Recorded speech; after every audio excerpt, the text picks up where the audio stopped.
생명의 빛이라는 내용으로 같이 은혜를 나누도록 하겠습니다. 제가 지난주에 하나님께서 우리를 살피시는 하나님에 대해서 말씀드렸는데요. 하나님이 우리를 살피실 때 우리의 생각도 아시고 우리의 말도 아시고 다 아시고 살피시는데도 불구하고 우리가 하나님의 살핌을 잘 받지 못하다고 생각하는 그 원인 중에 하나가 하나님이 말씀이시고 하나님이 빛이고 생명으로 나를 살피시고 계시는데 나는 말씀이 아닌 곳에, 나는 생명이 아닌 곳에, 빛이 아닌 곳에 내가 있기 때문에 그분의 보살핌을 잘 모르는 거예요. 근데 내가 말씀으로 우리 나눔할 때처럼 기도하면 또 말씀으로 응답하시고 이렇게 하면서 그분이 나를 살피시는 걸 알 수 있잖아요. 그렇죠? 그래서 오늘 근데 더 나아가서 생명의 빛이, 하나님은 바로 생명의 빛이다라는 말씀으로 같이 은혜를 나누도록 하겠습니다. 요한복음 1장 1절부터 9절 말씀을 다 같이 나누도록 하겠습니다. 태초에 말씀이 계시니라. 이 말씀이 하나님과 함께 계셨으니 이 말씀은 곧 하나님이시니라. 그가 태초에 하나님과 함께 계셨고 만물이 그로 말미암아 지은 바 되었으니 지은 것이 하나도 그가 없이는 된 것이 없느니라. 그 안에 생명이 있었으니 이 생명은 사람들의 빛이라. 빛이 어두움에 비치되 어둠이 깨닫지 못하더라. 하나님께로부터 보내심을 받은 사람이 있으니 그의 이름은 요한이라. 그가 증언하러 왔으니 곧 빛에 대하여 증언하고 모든 사람이 자기로 말미암아 믿게 하려 함이라. 그는 이 빛이 아니요 이 빛에 대하여 증언하러 온 자라. 참빛 곧 세상에 와서 각 사람에게 비치는 빛이 있었나니 그가 세상에 계셨으며 세상은 그로 말미암아 지은 바 되었으며 세상이 그를 알지 못하였고. 여기까지 읽겠습니다. 제가 9절까지인데 10절까지 읽었네요. 자, 이렇게 태초에 말씀이 계시니라. 우리가 이 말씀을 항상 많이 보고 알고 계시는데요. 태초에 말씀이 계시니라. 태초에 이 말씀이 뭐를 했다고 되어 있냐면요. 창세기 1장 1절에 태초에 하나님이 천지를 창조하시니라. 그렇다면 태초에 하나님이 바로 말씀이었는데 이 말씀이 천지를 창조하니라 이렇게 되어 있죠. 그래서 우리가 말씀을 맨 먼저 대할 자세, 말씀은 창조다. 이걸 믿으셔야지 돼요. 근데 많은 사람들이 말씀을 그냥 이렇게 예수님이 한 입에, 우리의 입의 말처럼 이렇게 쉽게 생각하는 거예요. 그렇기 때문에 그 창조라고 생각하고 그 창조의 역사가 우리 안에 일어나기를 기대조차 하지 않기 때문에 그냥 이렇게 믿기만 하는 정도 어떤 그냥 문자적인 의미로 이 말씀을 받아들이기 때문에 사실은 말씀이 시작됐을 때부터 계속 창조의 역사는 일어났는데 말씀을 내 안에 아무리 선포해도 우리 안에 어떤 그런 창조 역사가 일어나지 않은 것부터가 우리가 사실은 회개해야 될 내용이거든요. 그래서 태초에 하나님이 천지를 창조하신 것처럼 말씀은 바로 창조였고 이 말씀이 창조될 때 어떤 형식을 빌어서 창조됐냐면 선포의 방식을 빌어서 창조됐다는 거예요. 그래서 우리가 하나님의 말씀을 믿는다는 것은 결국은 뭐를 하는 거냐면 말씀을 선포하는 것을 의미하거든요. 선포해야 그 말씀이 나가서 창조 역사를 일어나요. 근데 많은 사람들이 말씀을 의지의 대상 정도로 위로를 받고 뭐 이렇게 약간의 마음을 이렇게 다독이는 정도? 그래서 말씀을 많이 이렇게 축소시켜 놓은 거예요. 근데 이 말씀은 바로 창조다. 그래서 말씀을 어떻게 우리는 믿는 단계를 지나서 이제는 선포하는 단계가 돼야 된다는 거예요. 이것이 하나님의 말씀이기 때문에 저와 여러분은 선포만 해도 그 말씀을 창조의 역사로 이끌어 나가실 분은 우리가 아니라 그것은 하나님의 일이라는 거죠. 저와 여러분은 선포자가 돼야 돼요. 말씀의 무슨 자? 선포자. 근데 내가 말씀의 위력을 믿지 않고 말씀의 능력을 믿지 않기 때문에 선포를 안 하는 거예요. 그냥 의지 정도 하고 그렇대더라 태더라가 많이 하는 거예요. 그런 것 같습니다. 뭐 이런 식으로만 우리가 많이 하는 거예요. 그래서 우리의 어떤 예배 중에 또 어떤 기도 중에 우리는 말씀을 선포하셔야 돼요. 왜냐하면 이것이 하나님의 말씀이기 때문에요. 우리를 하나님이 불렀을 때는 명령하는 자, 선포자, 교사로 불렀다는 성경 구절도 있거든요. 그래서 그런 자로 우리를 부르셨어요.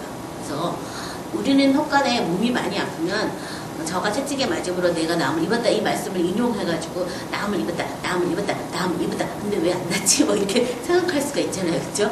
근데 그냥 그것을 단지 그냥 의지의 대상으로 이 말씀이 와가지고 나를 고치려나 어떤 이런 어떤 마음에 이 말씀이 바로 창조다 말씀이 선포된 즉 바로 창조가 일어난다 이런 믿음을 가지지 않다면 그냥 의지 정도 하면서 혹시 나를 고쳐주실까 이러면서 그냥 그 말씀을 사용하는 거예요. 그렇게 사용하는 것과 하나님의 말씀이 창조다라고 믿는 믿음으로 선포하는 것과의 차이는 엄청 많이 있어요. 그래서 이 태초부터 계신 말씀이라고 이렇게 말씀하신 이유가 뭐냐, 말씀이 바로 창조라는 걸 우리한테 가르쳐 주시려고 이렇게 태초에 말씀이 계셨다라고 이렇게 표현하고 있어요.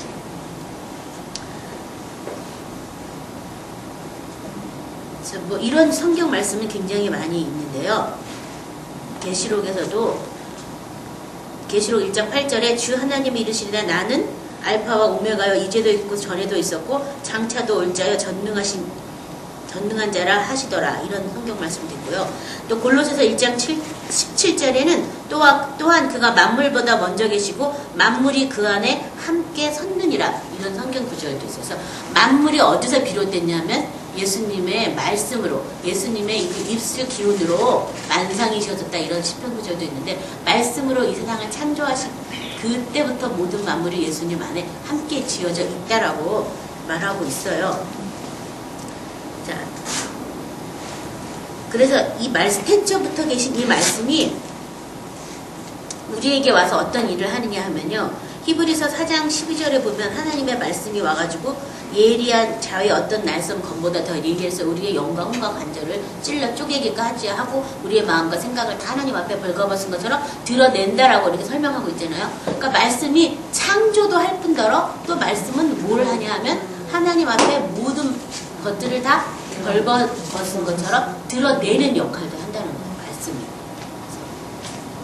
그래서 우리가 맨 처음에 창세기 보면요. 창세기 1장 1절에 태초에 말씀이 계시니라. 그 다음에 흑암이 깊음 위에 있고 하나님의 신이 성령에 운행했더라. 그러면서 하나님이 빛이 있으라 가라사 할 때 빛이 있으라 하시니 빛이 있었다라고 말씀하고 있잖아요. 그래서 하나님이 말씀 중에서 제일 먼저 선포하신 말씀이 또 뭐냐? 빛이라는 거예요. 빛.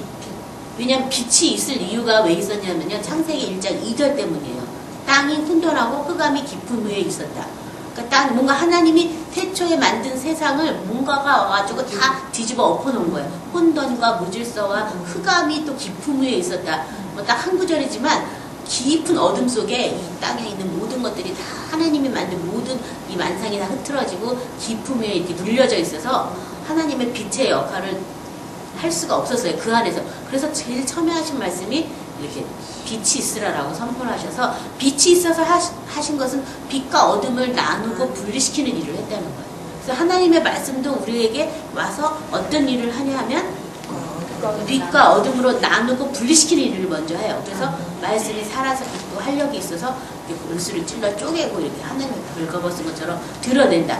그래서 성경은 우리는 너희는 전에 어둠이었더니 이제는 주 안에서 빛이다라고 우리 존재 자체가 빛으로 태어난 게 아니라 어둠 속에서 우리가 지난번 시편 구절 읽을 때 땅에 깊은 곳에서 우리가 은밀하게 지음받았다 이런 구절 생각하시죠? 그래서 땅의 깊은 은밀한 곳에서 우리가 지음받았다는 게 흑암 속에서 우리가 지음받았기 때문에 우리 존재 자체가 하나님 앞에 설 수도 없고 하나님을 알 수도 없고 하나님을 두기도 싫어하는 정도로 타락한 자체로 우리가 태어났다는 거예요. 그래서 말씀이 와서 우리한테 빛의 역할을 해서 먼저 내 안에 있는 그 어둠에 대해서 먼저 분리시키는 일들을 해줘요. 그러니까 예수 믿으면 너무너무 행복하더라, 너무너무 즐겁더라, 이것은 초보 신앙이고 마지막에 우리가 또 나갈 신앙이고요. 그 중간의 단계는 내가 왜 믿었을까? 왜 이렇게 힘들까? 믿으면 믿을수록 죄가 떠오르고 어둠이 떠오르고 내가 전에 깨닫지도 못했던 나의 마음속에 있는 은밀한 것들이 자꾸 내가 인식하게 돼서 힘들게 마련이에요.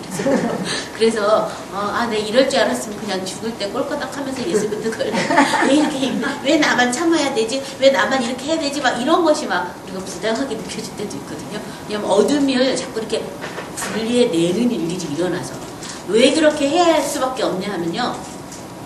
빛이 있은 다음에 빛과 어둠을 나누시고 그 다음에 하나님께서 이제 다시 재창조 역사를 일으켜서 땅에 있는 모든 이렇게 물을 또 이렇게 궁창 위에 물 궁창 아래 물 막 나누시고 또 땅을 이제 또 뭐 물을 한 곳에 모여라 이렇게 하면서 땅 속에 있는 어떤 식물 종자 이런 것들을 드러내라고 이렇게 명령하시거든요. 원래 그런 것들이 그 안에 있었어요. 자라지를 못하고 흑암에 눌려서 다 물속에 가둬져 있을 뿐이지 그것을 다 분리하고 나누고 하면서 땅 속에서 솟아나라라고 땅은 내어라. 씨 맺는 열매와 채소를 내어라라고 이렇게 명령을 한 거예요. 그것처럼 우리 안에도 하나님을 알만한 것들이 다 있죠. 우리 안에 양심이라는 기준을 통해서. 알만한 것들이 흑암에 매여있기 때문에 모르기 때문에 하나님의 말씀이 빛으로 와가지고 우리를 다시 재창조를 하실 때 그런 어둠들을 드러내는 일을 먼저 하세요.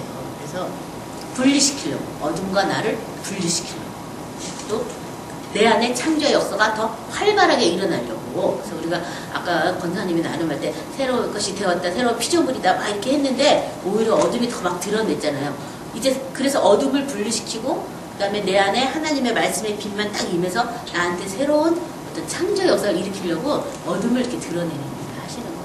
그래서 하나님의 생각과 우리 생각이 다르고 하나님의 길과 우리의 길이 다른데요. 하나님은 빛과 같이 있지를 않아요. 빛과 어둠이 같이 공존할 수 없다라고 요한 성경 말씀에 써 있는 것처럼 하나님의 역사와 사탄의 역사가 같이 있을 수가 없기 때문에 그런 것들을 분리하고 나누는 일들을 해서 창조한다는 것은 즉 제일 먼저 뭐가 시작되는 거냐면 어둠이 분리되고 떨어져 나가는 일들로부터 창조의 역사는 시작된다. 이것을 믿으셔야 돼요. 그래서 이 태초부터 하나님의 말씀이 계셨는데 이 말씀이 하나님과 함께 계셨다. 이 말씀이 곧 하나님이다. 우리가 많이 본 말씀인데요. 요한일서 먼저 1장 2절을 보도록 하겠습니다.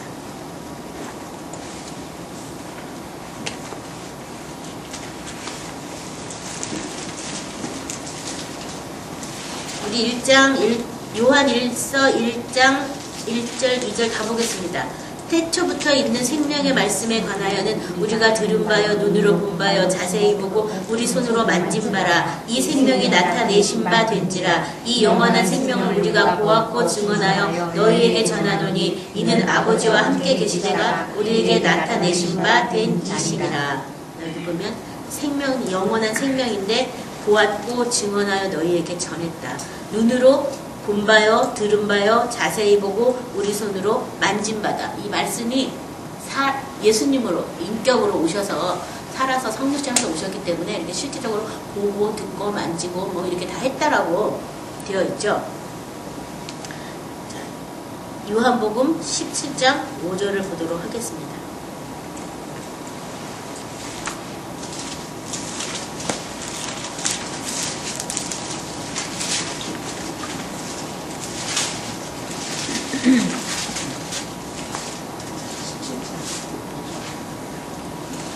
아버지여 창세전에 내가 아버지와 함께 가졌던 영화로서 지금도 아버지와 함께 나를 영화롭게 하옵소서. 예수님이 창세전부터 아버지와 함께 가졌던 영화로 지금도 아버지와 함께 해달라고. 어떤 영화를 가지고 있는 거예요? 예수님이 창세전부터 아버지와 함께 하셨던 영화는 어떤 영화론이에요? 먼저 아버지와 함께 보좌에 앉아 있었죠. 그렇죠? 보좌에 앉아서 만물을 선포했죠. 명령했죠. 선포하면 창조됐어요. 그런 영화로움을 예수님이 가지고 있었거든요. 그래서 그 영화로움으로 나를 지금도 영화롭게 해달라고 이렇게 17장에 얘기를 하셨는데요. 그것처럼 말씀에는 선포되어지면 창조가 되는 그 역사가 있어요. 그래서 우리가 선포하는 그 순간부터 이제 그 말씀은 나가서 일하기 시작합니다. 그래서 말씀을 믿는 것에 많이 사람들이 주력하고 있어요. 그래서 믿습니다. 믿습니까? 아멘을 많이 하는데 선포를 안 하는 이게 바로 문제, 가장 큰 문제. 선포해야 그 창조의 역사가 일어나는데 선포는 하지 않고 맨날 믿습니까? 이거에서 끝내버리니까 법이 발효가 안 되는 거예요. 우리도 이 세상 법을 발효시키려면 어떻게 해야 돼요? 선포해야지 발효되잖아요. 국회에서 법을 제정한 다음에 그냥 갖고 있으면서 이렇게 될 겁니다.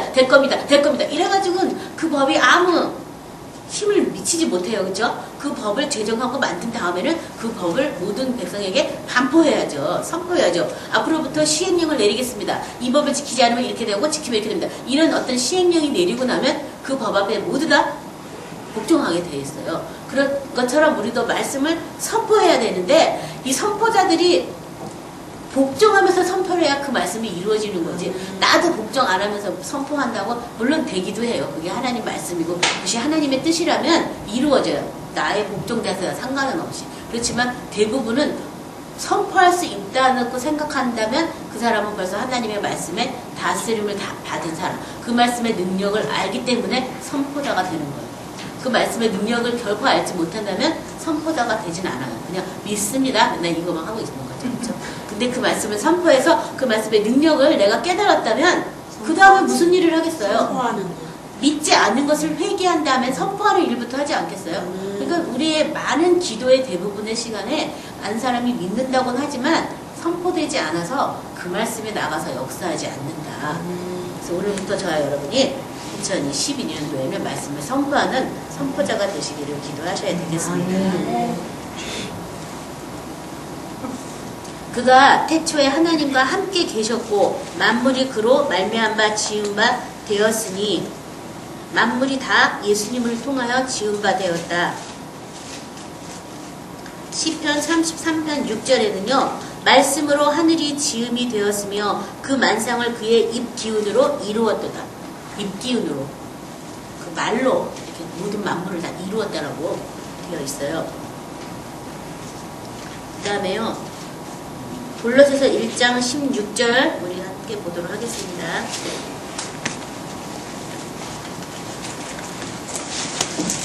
만물이 그에게서 창조되되 하늘과 땅에서 보이는 것이나 보이지 않는 것들이나 혹은 왕권이나 주권이나 통치자들이나 권세들이나 만물이 다 그로 말미암고 그를 위하여 창조되었고 또한 그가 만물보다 먼저 계시고 만물이 그 안에 함께 섰느니라. 여기 보면 만물이 그에게서 어떻게 되었다고요? 창조되었다. 뭘로 창조되었어요?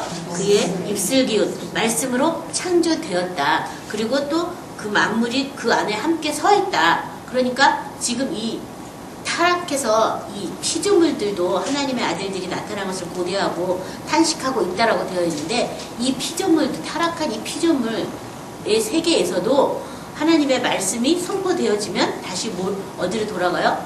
본래의 모습으로 회복이 된다는 거죠. 그렇죠? 선포될 때 그런 일이 있다는 거예요. 그래서 선포하는 게 굉장히 중요해요.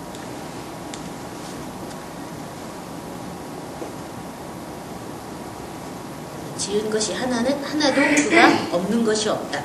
근데 그분이 말씀으로 만물을 다 지으시고 지은 것이 하나도 그가 없이는 된 것이 없는데요.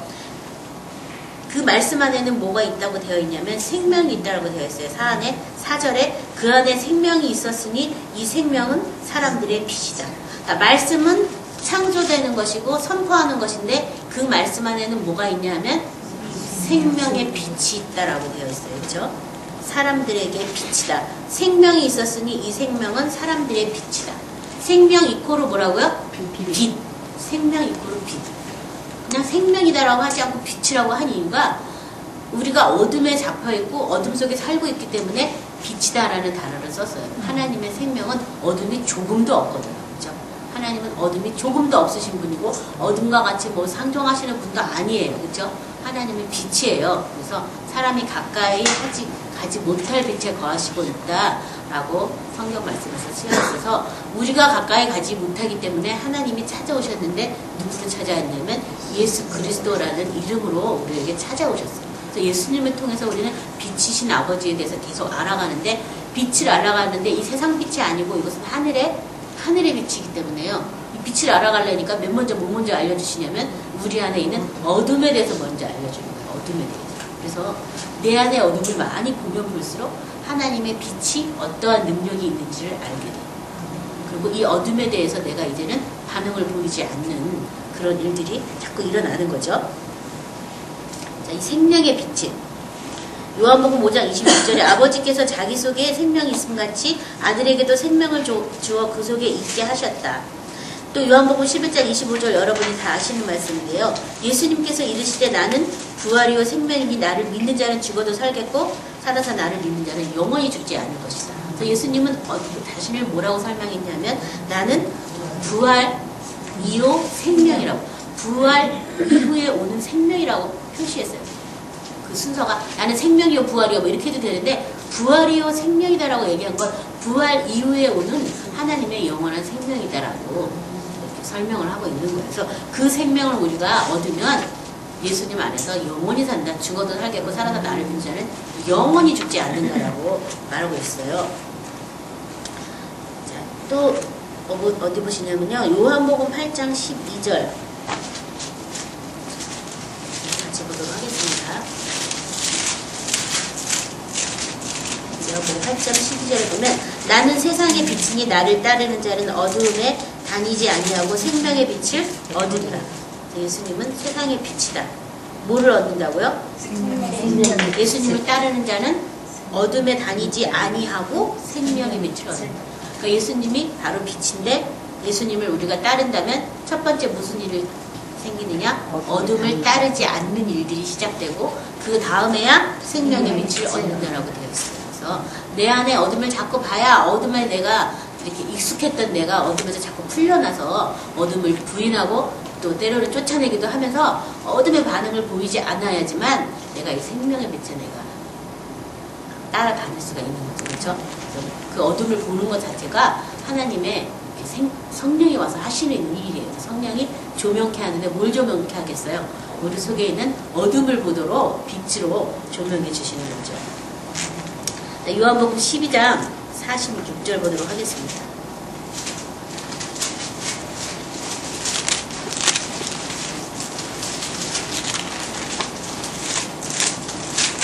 나는 빛으로 세상에 왔나니 무릇 나를 믿는 자로 어둠에 거하지 않게 하려 함이로다. 나는 뭘로 왔다고요? 빛으로 세상에 왔다. 그래서 나를 믿는 자로 하여금 뭐하게 한다고요? 어둠에 거하지 않게 하려. 어둠에 거하지 않아야지만 하나님의 생명에 속하기 때문에 그 일을 하러 왔다는 거예요. 많은 사람이 자기 속에 어둠도 알지 못하기 때문에 예수님을 따른다고 하지만 따르는 것도 아니고 믿는 것도 아니고 뭐가 뭔지 모르고 이것이 하나님께로부터 온 것인지 이것이 사단으로부터 오는 것인지 이것이 빛의 역사인지 이게 어둠의 역사인지도 모르는 채로 대다수의 많은 사람들이 혼미한 가운데 살고 있는 거예요. 그래서 자기가 스스로 이렇게 하나님을 정해놨어요. 정해놔가지고 자기한테 좋게 하는 건 다 하나님께서 하시는 일이고 자기한테 나쁘게 하는 건 전부 사탄이시라고 정해놨어요. 사람들이. 그래서 하나님을 헛되이 경배하고 잘 알지도 못하면서 믿게 하는 이런 이렇게 우리가 지금 혼미한 세상 속에 살고 있거든요. 그래서 예수님이 오신 목적은 우리를 어둠에 거하지 않게 하려고 어둠을 따르지 않게 하려고 우리에게 오셨다는 거예요. 내가 제일 먼저 뭘 하는 게 중요하면 어둠의 실체를 알고 어둠의 정체를 아는 게 제일 중요하다는 거예요. 말씀을 창조라면 그 말씀이 나한테 와서 그런 일을 시작하시는 거예요. 나를 새롭게 창조하시려니까 내 속에 있는 어둠이 자꾸 방해를 하기 때문에 먼저 어둠을 막 분리시키고 나누는 일들을 막 해요. 그래서 내가 하나님 내가 우리 권사님이 새로운 피조물이 되겠습니다 하니까 그 새로운 피조물은요 흑암에서 건짐을 받아서 사랑의 나라로 옮겨진 사람만이 새로운 피조물이거든요. 그러니까 그 흑암들이 막 드러나는 거죠. 그래서 내가 이렇게 생명에 옮겨지기 위해서 제가 아까 우리 권사님이랑 둘이 얘기했는데요. 내가 무슨 사랑이 있어서 사랑을 선택하는 게 아니라 생명에 속하기 위해서 내가 사랑을 선택할 수밖에 없는 내가 살기 위해서 생명 안에서 살기 위해서 난 사랑할 거야. 난 사랑밖에 몰라. 그러든지 말든지 마음대로 해. 난 사랑한다니까 이런 믿음이 된다는 거예요. 생명에 내가 속하기 위해서 그 사람의 어떤 행동이나 이런 거 같이 나하고 상관없어. 난 생명에 속하기 위해서 난 사랑의 나라에 들어가야 돼. 그래서 난 사랑을 붙잡을 수밖에 없어. 그러든지 말든지 마음대로 해. 막 이러면서. 그래서 사랑할게. 내 사랑해줄게. 막 이러면서. 하나님께 엉엉 울면서 어떻게 사랑할까요? 막 이러면서. 왜냐면 사람마다 받고 싶은 사랑이 따로 있거든요. 그래서 내가 해주는 사랑에 대해서 못마땅한 거야. 받고 싶은 사랑에 대해서 앙앙거리거든요. 그거 달라고. 그러니까 하나님 어떻게 사랑하면 되겠습니까? 막 물어봐가지고 그대로 사랑하는 거예요. 그냥. 그래서 뭐 맛있는 거 먹고 싶어 하는 사람들은 맛있는 거 자꾸 해주고 원하는 대로 해줘야 되잖아요. 그렇죠? 칭찬과 격려를 받고 싶은 사람한테는 자꾸 칭찬해주는 것밖에 할 수 없잖아요. 그렇죠? 누군가 내 말을 들어주기 원하는 사람한테는 무한정 그냥 들어줘야지. 어떻게 하겠어요? 한 말도 하더라도 그냥 들어줘야지. 그래서 어떻게 할까요? 그래가지고 이제 그렇게 하는 거죠. 그래서 이렇게 생명에 속하기 위해서 우리는 이제 하나님의 말씀이 바로 창조고 그 말씀을 내가 선포할 때 그 말씀이 어떤 일을 시작하느냐 내 안에 있는 이 어둠에 대해서 먼저 일한다는 것을 인지하셔야 되겠어요. 예수님이 오신 것은 빛으로 오셨는데 우리가 어둠에 거하지 않게 하려고. 그래서 5절에 보면 빛이 어둠에 비치되 어둠이 깨닫지 못하더라. 또 밑에 보면 좀 설명에 또는 이기지 못하더라 이런 말도 있겠어요. 빛이 이미 비쳤어요. 근데 어둠이 깨닫지 못했다. 그래서 이 어둠의 빛과 어둠의 역사는 깨닫는 역사예요. 깨닫는 역사. 그냥 알아지는 게 아니라 깨달아서 어둠도 알고 빛도 알아지는 역사예요. 그러니까 내게 깨닫는 은혜를 허락해달라고 그렇게 기도하셔야 되겠어요. 그렇죠? 내 속에 있는 이 어둠을 내가 깨닫게 해달라고 기도하셔서 그것들을 분리하고 그 어둠의 소리에 내가 더 이상은 반응을 보이지 않으면서 빛의 세계로 자꾸 속하셔 나가시는 그런 일들을 하셔야 되는데 그렇게 하기 위해서 맨 먼저 말씀을 뭐 해야 된다고요? 선포해야 되는 거예요. 선포. 요한복음 3장 19절에 보면 정죄는 우리 같이 보겠습니다. 요한복음 3장 19절. 그 정죄는 이것이니 곧 빛이 세상에 왔을 때 사람들이 자기 행위가 악함으로 빛보다 어둠을 더 사랑한 것이니라. 빛보다 어둠을 더 사랑한 그것이 바로 정죄라고. 하나님께서는 예수님을 보내셨는데 심판하려고 보내신 것이 아니라 뭐 하려고요? 세상을 구원하기 위해서 오셨다. 그렇지만 지금 심판하는 게 아니라 마지막 날에 심판할 거지만 우리가 심판받는다고 하면 정죄는 바로 이것이다. 빛보다 어둠을 더 사랑해서 내가 어둠 속에 있는 이것이 바로 뭐냐면 하나님의 생명 가운데 있지 않기 때문에 내가 흑암에 매여서 공고히 헤매고 사는 것. 이게 바로 정죄고 심판이라는 거예요. 그래서 누가 뭐 나를 괴롭히는 게 아니라 내가 빛을 선택하지 않기 때문에 내가 내 발등을 찍고 내가 괴로움을 당하는 거예요. 왜냐하면 어둠을 내가 더 사랑해서 어둠에 내가 더 익숙해가지고 그게 더 편해. 왠지 딴 사람도 다 그렇게 사는 게 맞는 것 같아 막 이래가지고. 근데 그렇지 아니라 빛으로 나오시는 저와 여러분이 되셔야 되겠습니다. 그래서 이제 빛과 어둠의 역사에 대해서 이제 하나님께로부터 보내심을 받은 한 사람 요한에 대해서 얘기하고 있어요. 요한은 어떤 사람이라고 되어 있냐면 7절에 그가 증언하러 왔으니 곧 빛에 대하여 증언하고 모든 사람이 자기로 말미암아 믿게 하려 함이라. 그래서 요한은 빛에 대해서 증언했다. 그렇지만 8절에 그는 이 빛이 아니요 이 빛에 대하여 증언하러 온 자다. 그래서 이 빛을 뭐라고 설명했냐면 9절에요 참 빛이라고 설명했어요. 뭐라고요? 참빛. 참 빛이라고 설명하셨어요. 그래서 곧 세상에 와서 각 사람에게 비추는 빛이 있었는데 어떻게 비춰요? 어떻게 해요? 각 사람에게. 그래서 뭔가 우리 안에 있는 어둠들이 드러날 때 이렇게 다른 사람을 통해서 그 사람과 연결고리로 드러나긴 하지만 그것은 그 사람께 드러난 게 아니라 내게 드러난 거예요. 내게. 그래서 그걸 잘 아셔야 돼요. 때때로 우리가 막 누구를 위해서 기도했는데 누가 아픈 사람 기도했는데 내가 막 더 아픈 경우도 있어요. 그 사람 기도해주니까 내가 막 더 아팠더라. 그게 뭐냐면 그 사람을 기도하다 보니까 내 안에 어둠이 드러나가지고 내가 아픈 거예요. 내가 무슨 신령한 능력을 받아가지고 그 사람께 나한테 옹구해 왔다. 이거 사탄의 신령한 새빨간 거짓말입니다. 거기에 속으시면 안 돼요. 그렇죠? 성령이 그런 분이 아니시죠? 그러신 분이 아니거든요. 누구를 기도했는데 더 아프게 하시는 분이 아니에요. 결코 내 속에 있는 어둠이 드러나서 그래요. 내가 빛의 역할을 했기 때문에 내 속에 있는 어둠이 드러나서 그래요. 그래서 때릴 때 그 옆에 주위의 사람들이 내 속에 어둠을 자꾸 드러나게 해줘요. 이렇게 찔러가지고.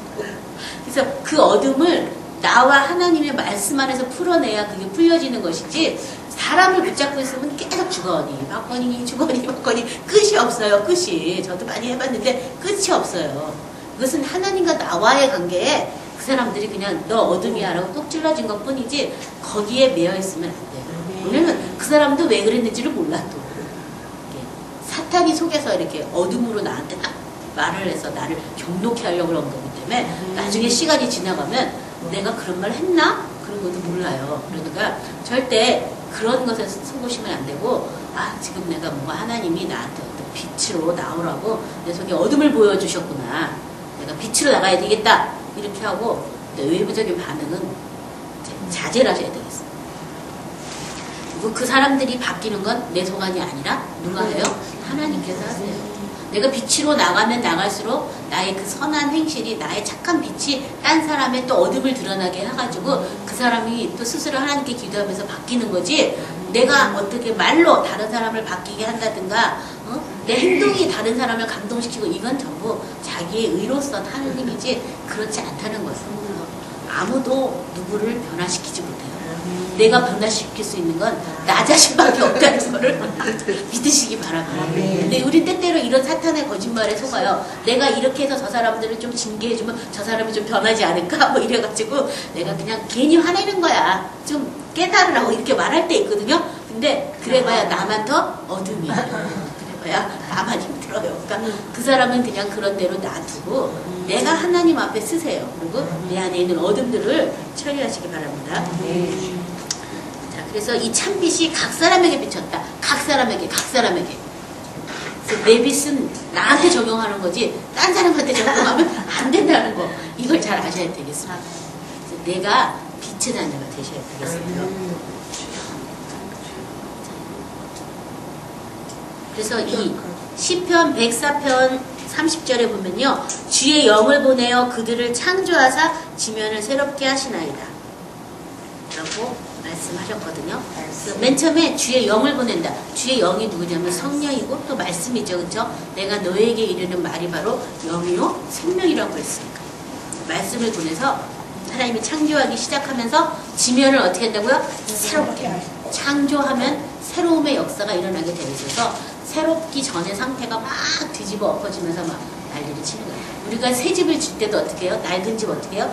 다 부수잖아요. 다 부셔가지고 철물 골점 다 드러내가지고 땅까지 다 뒤집어 엎어서 새로 파가지고 거기다가 말뚝을 박고 집을 짓기 시작하잖아요. 그러니까 다 드러나고 뒤집어지는 일들이 자꾸 일어날 수밖에 없다는 거예요. 그것이 없다면 새로운 것을 지을 수가 없어요. 그래서 지면을 새롭게 하신다. 이사야 43장 7절에 보면 내 이름으로 불려지는 모든 자, 곧 내가 내 영광을 위하여 창조한 자를 오게 하라. 그를 내가 지었고 그를 내가 만들었느니라. 그래서 예수님을 통하여 예수님의 영광을 위하여 창조된 자, 예수님의 그 영광의 보좌까지 우리가 올라가서 거기서 우리가 새로 지음받고 새로 이렇게 창조됐다는 것을 믿어야 되는데 그런 사람들이 별로 없기 때문에 그런 자를 내게 오게 하라고 이사야서에서 이렇게 말씀하셨고요. 이사야 57장 19절 보도록 하겠습니다. 이사야 57장 19절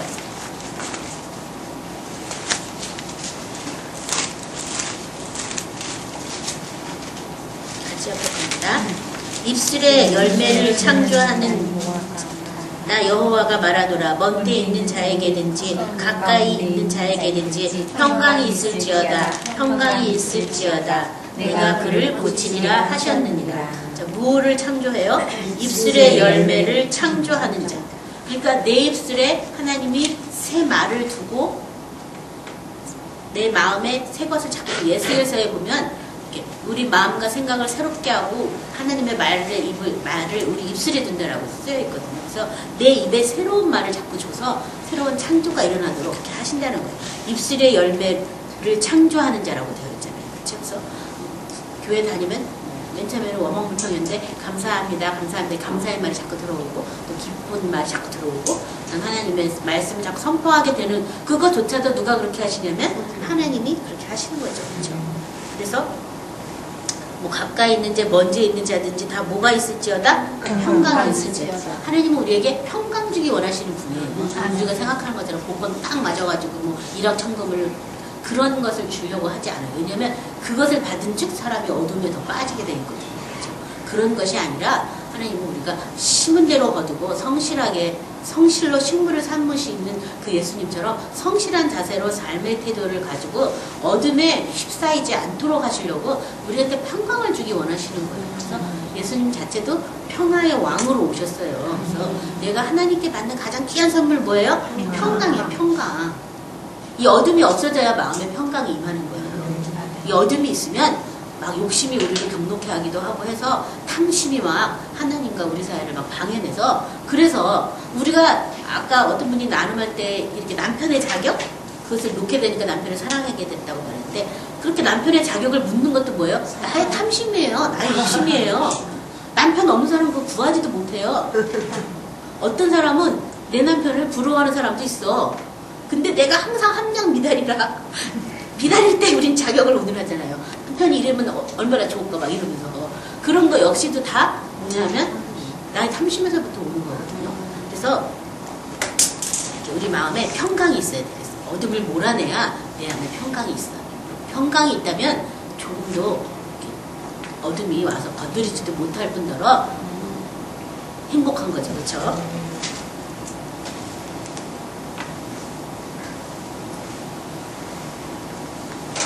시편 103편 20절 21절 마지막 끝으로 보도록 하겠습니다.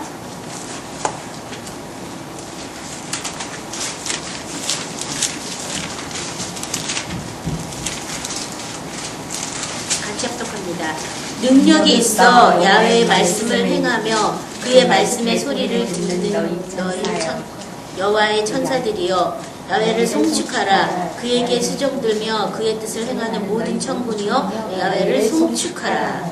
여기 보면 야훼의 말씀을 행하고 야훼의 말씀을 수종드는 게 누구예요?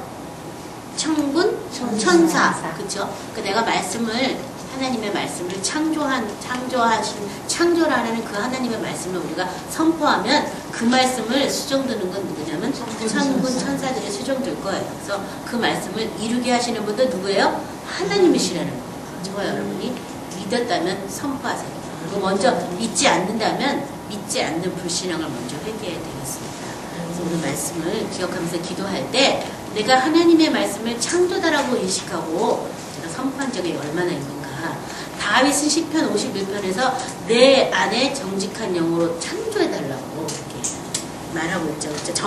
하나님이여 내 속에 정한 마음을 창조하시고 내 안에 정직한 영을 새롭게 해달라고 창조해달라고 새 것으로 만들어달라고. 이 영혼이 우리 타락한 이 어둠 속에 매인 우리들은 새롭게 창조돼야지만 하나님의 비단에 생명 안에 거하는 거지 그냥 몇 번 죽었다 해가지고 되는 일이 아니라는 거예요. 새로운 창조가 우리 안에 일어나서 내가 새 것이 되었다. 새로운 피조물이다.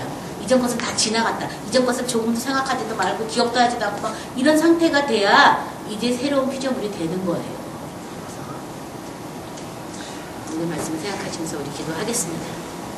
우리에게 이 창조의 역사를 오셔서 빛으로 생명의 빛으로 오셨는데 내가 그 빛의 역사로 내 안에 있는 어둠의 세계를 얼마나 알고 어둠에 따르지 않고 내가 빛으로 나가고 있는지 본인을 잘 점검하시면서 기도하겠습니다. 우리 다 같이 기도하겠습니다.